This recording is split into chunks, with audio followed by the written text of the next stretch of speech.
सामने आ चुके हैं। बेंगलुरु, अहमदाबाद, कोलकाता और चेन्नई, भारत के 4 बड़े शहरों में ये वायरस अपनी दस्तक दे चुका है। लेकिन राहत की बात यह है कि यहां सामने आए केस में सभी की हालत स्थिर है, गंभीर नहीं है। सरकार के मुताबिक ये वायरस नया नहीं है और इसे लेकर सरकार पूरी तरीके से अलर्ट है।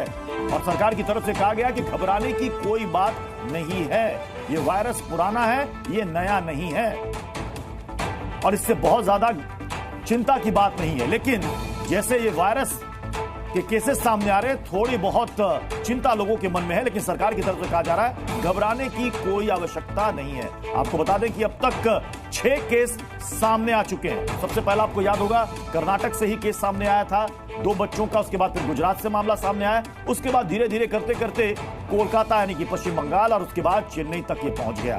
4 बड़े शहरों में ये वायरस अब तक दस्तक दे चुका है। 6 केस अब तक सामने आ चुके हैं 4 बड़े शहरों से। भारत सरकार की तरफ से कहा गया कि WHO के साथ हम लगातार संपर्क में हैं, उनसे हम अपडेट ले रहे हैं और हर राज्य को अलर्ट कर दिया गया, सतर्क कर दिया गया है और वो अपने अपने तरीके से स्वास्थ्य महकमे को अलर्ट कर चुके हैं। अब सरकार की तरफ से बार बार ये कहा गया है कि डरने की कोई आवश्यकता नहीं है। यूपी में भी देखिए अलर्ट है। HMPV को लेकर के सीएम योगी की बैठक जारी है, स्वास्थ्य विभाग के अफसरों के साथ ये बैठक चल रही है और ये बहुत ही अहम बैठक भी है HMP वायरस को लेकर के, क्योंकि अभी महाकुंभ भी होना है। तो हर राज्य में इसको लेकर के अपने अपने स्तर से तैयारियां की जा रही हैं। केंद्र सरकार की तरफ से भी कहा गया है लोगों को कि आपको डरने की जरूरत नहीं है। जहां जहां इस तरह के केसेस सामने आए वहां पर हालत स्थिर है, कहीं कोई गंभीर नहीं है। कर्नाटक में जो केस सामने आया था 2 बच्चों का, उसमें से एक को अस्पताल में डिस्चार्ज भी कर दिया था। निमोनिया और ब्रोंकाइटिस की शिकायत यहां पर होती है, सांस लेने में तकलीफ होती है, खासतौर पर छोटे बच्चों और बुजुर्गों पर यह वायरस ज्यादा असर करता है।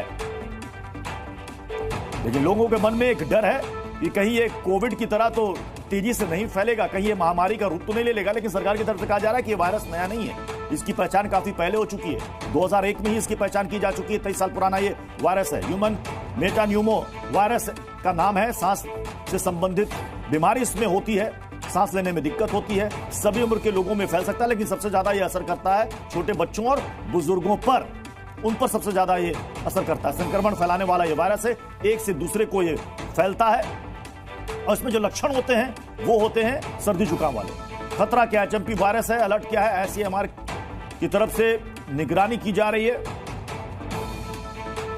अब सवाल है कि क्या ये कोरोना से भी ज्यादा खतरनाक है? तेजी से फैल रहा है ये वायरस। डॉक्टर से सलाह लीजिए, बिना पूछे कोई दवा ना लें। चीन में लोग इससे काफी परेशान है। वहीं से खबर भी पहली बार सामने आई, जैसे कोविड के टाइम पर आई थी, कई मौतें हुई है, ऐसी बात आ रही है सामने चीन से। मास्क लगाकर निकले, यानी कि जो प्रोटोकॉल हमने, जो गाइडलाइन हमने कोविड के टाइम पर फॉलो की थी, उसी को फॉलो करना है। उससे नया कोई हमें गाइडलाइन फॉलो नहीं करना। अगर आप भीड़ भाड़ वाले इलाके में जाने से बचें तो बेहतर है।